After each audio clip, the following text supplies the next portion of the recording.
Good afternoon po sir, paano po ba mag-transfer ng pera from kapatid GCash sa Pinas to STC Pay? Wala nang makain sir, delay palagi sahod, TY po. And di na po pwede yung GCash Visa card sa STC Pay eh. Dati nagamit pa natin siya. Bali yung gagawin natin na GCash to Barrick.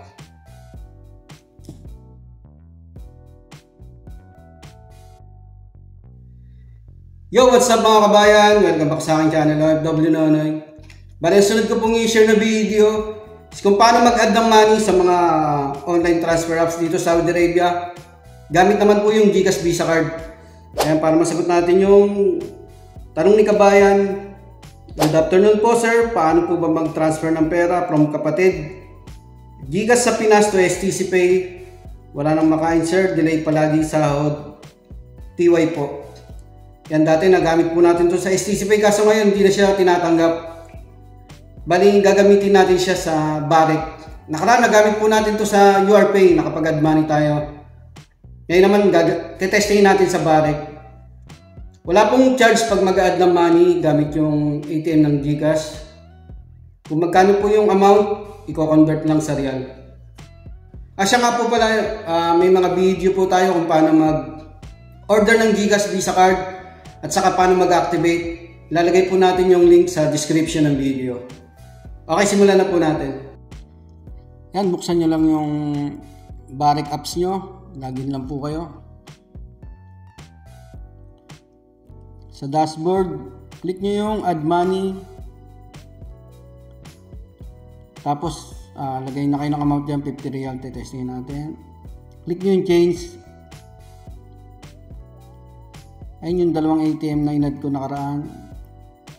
Mag-add tayo ng panibago, click nyo yung add new card. Tapos lagay nyo na yung details ng card nyo. Nasa likod po yung details ng GCash Visa card. Ayan. Yung card number, expiration date, at saka iba pang, yung CVV, security code, 3 number. Lagyan ko lang ng details. Ayan, pag okay na, click nyo itong save for future payments para nakasave na siya. Tapos lagyan nyo na siya ng tag or nickname. Para hindi po kayo malilito kung ano po yung gagamitin. Mag-add kayo ng money kung ano yung gagamitin yung ATM. Pag okay na, click nyo na yung continue. Ayan, magsisend naman na ng OTP ang GCash. Ilagay nyo lang dyan sa verification code. Tapos click nyo na yung confirm.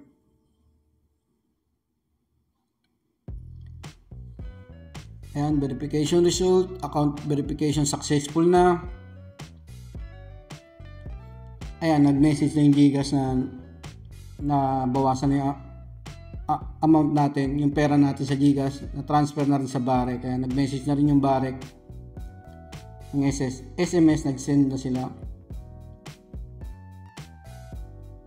Ito yung GCash. Ayan, you have paid 769.50. Ayan yung 50 real, 769. Check natin sa Barrick. Ayan. Money added to your Barrick wallet. Amount 50 Saudi Riyal. Balik tayo sa Barrick. Money added. Click nyo na yung done. Ayan na yung pera. 50 Saudi Riyal. Ganoon lang po gagawin nyo mga kabayan pag mag-add kayo ng money gamit yung GCash Visa card sa Barrick at sa iba pang mga online transfer apps dito sa Saudi Arabia. Maraming po salamat. Ayun ma'am, sana sagot ko po yung katanungan nyo at sa iba pa po nating mga kababayan. Mag-ingat lang po kayo lagi sa paggamit ng online transfer apps. Sisiguraduhin yung secure yung details nyo, yung OTP, huwag nyo pong bibigay kahit kanino. At pag may tumatawag na tungkol po sa update ng account nyo, huwag nyo pong i-entertain at sasagutin yung tawag. Maraming po salamat.